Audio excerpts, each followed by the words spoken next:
नमस्कार मित्रांनो, मी शेळके वकील. माझ्या शेळके वकील चॅनलमध्ये तुमचं सहर्ष स्वागत आहे.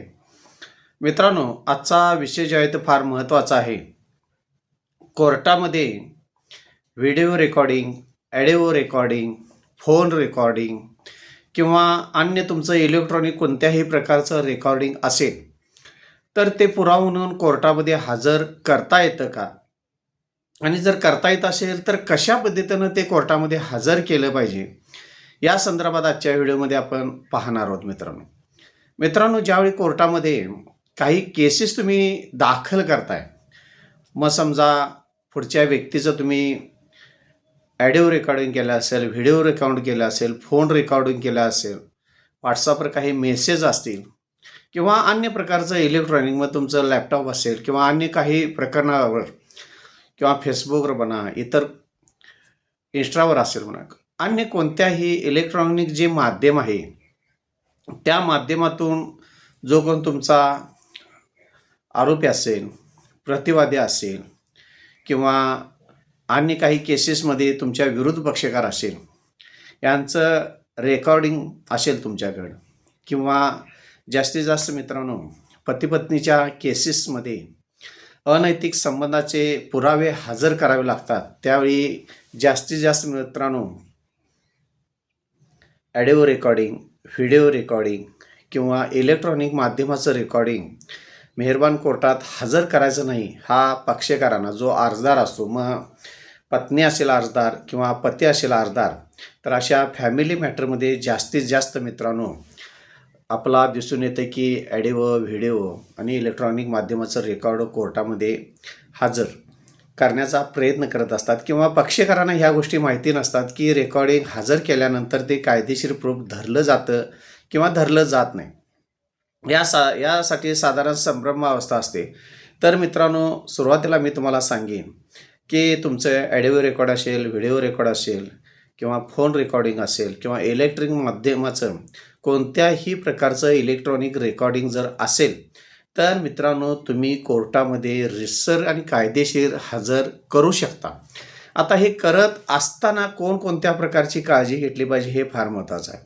समजा पतीचं अनैतिक संबंध किंवा ऑडिओ रेकॉर्डिंग, जे पती मोबाईलवर दुसऱ्या स्त्रीशी काही बोललेला असेल आणि त्यामध्ये काही अनैतिक संबंधाचे शब्द असतील, तर पत्नीला सदरचं रेकॉर्डिंग गावलेलं असेल किंवा फोनमध्ये ती ऑडिओ क्लिप असेल, व्हिडिओ क्लिप असेल किंवा अनेक माध्यमातून कोणतीही क्लिप असेल, जर पत्नीला सापडलेले असेल आणि पत्नीला हजर कोर्टामध्ये करायचं असेल, आता या जागी पत्नी असेल किंवा पती असेल, तुम्ही जे कोण ॲग्रेसिव्ह पार्टी असेल, ज्यांना त्रास झाला, ती पार्टी कोर्टामध्ये जर ते रेकॉर्डिंग हजर करणार असेल, तर मित्रांनो ते हजर करता येतं. आता करत असताना फार महत्त्वाची गोष्ट आहे, ज्यावेळी तुम्ही कोर्टामध्ये तुमचा दावा दाखल करताय की तुमच्या, आता पत्नीचा विषय घेऊया, की पती हा संशयादरित्या सापडलेला आहे की अनैतिक संबंध त्याचं इतर स्त्रियाशी असल्यामुळं अशा पद्धतीचं जर रेकॉर्डिंग गावलेलं आहे आणि पत्नीला घटस्फोट पाहिजे आहे, म्हणजे हे उदाहरण दाखल मी घेतलं आहे,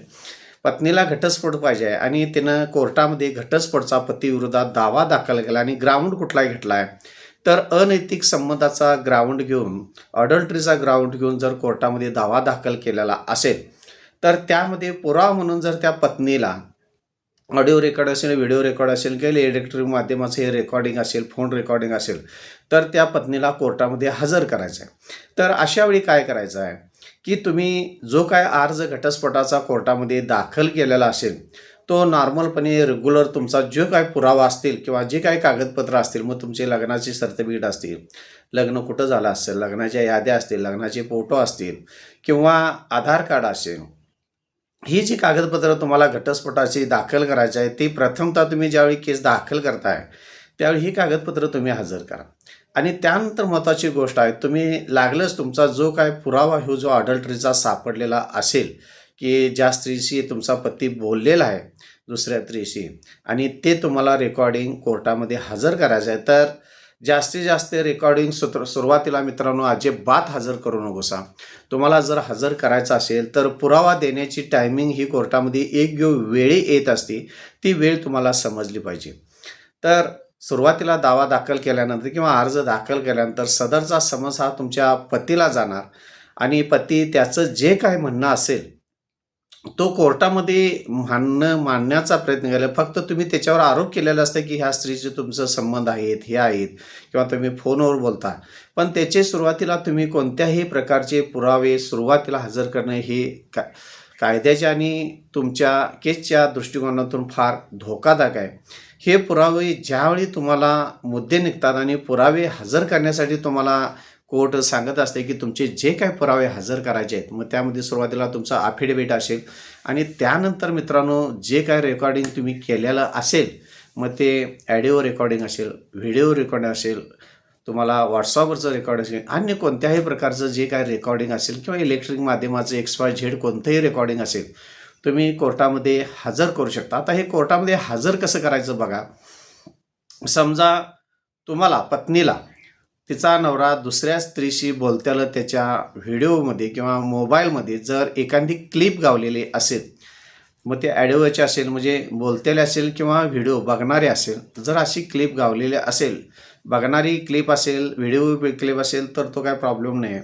तरीसुद्धा त्याचं फॉरेन्सिक लॅबमध्ये त्याचं तपासणी करावी लागत असते. त्याच पद्धतीने ऑडिओ रेकॉर्डिंग जर असेल म्हणजे बोलणारी जर क्लिप असेल, तर ही हजर करताना किंवा ती क्लिप किती मिनिटाची असावी, तुमची कितीही मिनिटाची असू शकते, पण जास्त ती नको. तास, 2 तास, 4 तास, 10 तास असला प्रकार काय त्या व्हिडिओ क्लिपमध्ये तुम्ही कोर्टामध्ये हजर करू नकोसा.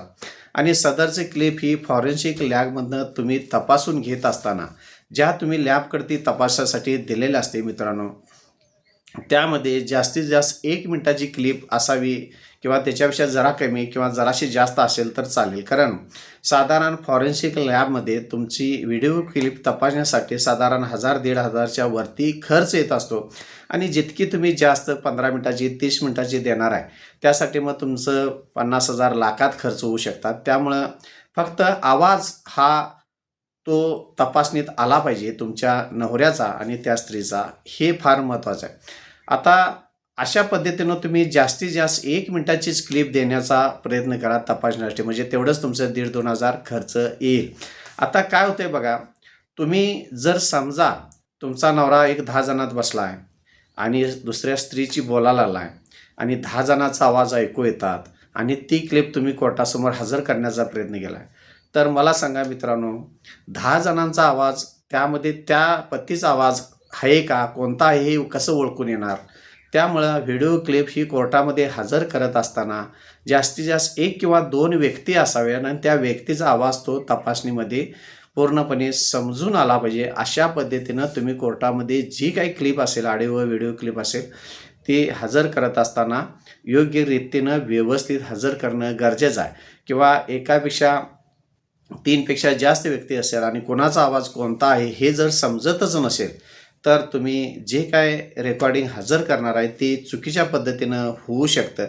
रेकॉर्डिंग हजर करत असताना जास्तीत जास्त ज्या व्यक्तीवर तुमचा संशय आहे त्या व्यक्तीचा आवाज हा पूर्णपणे नावानिशी समजून आला पाहिजे किंवा त्याचा आवाजाचं तपासणी व्यवस्थित झाली पाहिजे. अशा पद्धतीनं तुम्ही ते रेकॉर्डिंग करणं गरजेचं आहे आणि त्याची तपासणी लॅबनं करणं गरजेचं आहे. आता ही तपासणी करून घेतल्यानंतर जे काही इन्स्ट्रुमेंट तुम्हाला दिलेलं असतील त्या लॅबवाल्यांनी, ते इन्स्ट्रुमेंट तुम्ही कोर्टाकडं पुरावा म्हणून हजर करावायचा आहे. पुरावा म्हणून हजर केल्यानंतर फार मोठी काळजी घ्यायची आहे मित्रांनो. जे लॅबचे मालक असतील, लॅबचे असिस्टंट असतील, लॅबचे मॅनेजर असतील किंवा लॅबचे कर्मचारी असतील, लॅब कुणी तिथं तपासली ती क्लिप, तो क्लार्क असेल, कोणीही त्यामध्ये कोणताही अधिकारी असेल लॅबमध्ये काम करणार आणि त्यानं जर ती क्लिप तपासलेली असेल किंवा तिने ती तयार करून दिली असेल, तर तुम्हाला पुरावा हजर केल्यानंतर कोर्टामधून त्या व्यक्तीला तुम्हाला समन्स काढावं लागेल आणि ते खरोखर बरोबर आहे आणि त्याचा क्रॉस घेणं, चिप आणि क्रॉस घेणं हे फार गरजेचं आहे. आणि अशा पद्धतीनं तुम्ही जर व्हिडिओ रेकॉर्डिंग हे कोर्टामध्ये हजर करण्यास परवानगी असते आणि हजर केल्यानंतर पुरावा म्हणून त्याची तपासणी करून घेणं गरजेचं आहे आणि त्यानंतर तुम्ही ते व्हिडिओ रेकॉर्डिंग व्यवस्थित आहे का नाही, चुकीचं आहे का नाही, ह्याची तपासणी मित्रांनो करून घेऊ शकत असता. आजच्या व्हिडिओमध्ये फार महत्त्वाची आपण महत्त्वाची गोष्ट पाहिलेली आहे मित्रांनो. कोर्टामध्ये व्हिडिओ रेकॉर्डिंग हजर करता येतं का? तर ते करता येतं आणि केल्यानंतर कोणत्या प्रकारे हजर करावं लागतं याचीसुद्धा आपण माहिती पाहिलेली आहे. जर काय आपल्याला शंका वगैरे असतील तर माझा फोन नंबर आहे 940 323 1100. त्याचबरोबर मित्रांनो, आता जवळजवळ 20,000च्या आसपास आपले सबस्क्राईब निघाले. त्यामुळं आपण आता तर मोफत सल्ला जास्तीत जास्त देण्याचा प्रयत्न केला. तरीसुद्धा ह्या व्हिडिओच्या माध्यमातून मी तुम्हाला सांगणार आहे, तुमच्या ज्या काही शंका असतील ती तुम्ही जी काय हाच नंबर माझा आहे Google Payला तुम्हाला तुमच्या कुवतप्रमाणे मग तुमच्या सल्ल्याच्या प्रमाणे काही ठिकाणी ₹200, ₹100, ₹500 घेतात. तुमची जे काही इच्छा असेल त्या पद्धतीनं ह्या अकाउंटवर पैसे पाठवून तुम्ही योग्य तो माझ्याकडून सल्ला घेऊ शकता. मग तुमचे ₹50 असू द्यात किंवा ₹100 असू द्यात. फुकटचा सल्ला त्याची काही किंमत नसते. त्यासाठी फक्त मी सल्ला फी तुम्हाला सांगितली आहे. मग तुम्ही 50 पाठवा, 100 पाठवा, 200 पाठवा हा तुमचा प्रश्न असेल. पण जास्तीत जास्त तुमच्याबद्दल हे ज्ञान पोहोचवण्याचं मी काम करत आहे. त्याचबरोबर मित्रांनो, चॅनलला जर सबस्क्राईब केले नसेल तर विनंती आहे, सबस्क्राईब करा, लाईक करा, शेअर करा. धन्यवाद. आणि त्यातूनच समजा पैसे द्यायची तुमच्याकडं जर काही अडचण असेल तरीसुद्धा तुम्ही फोन करा. माझ्याकडून तुम्हाला मोफत सल्ला मिळेल मित्रांनो. धन्यवाद.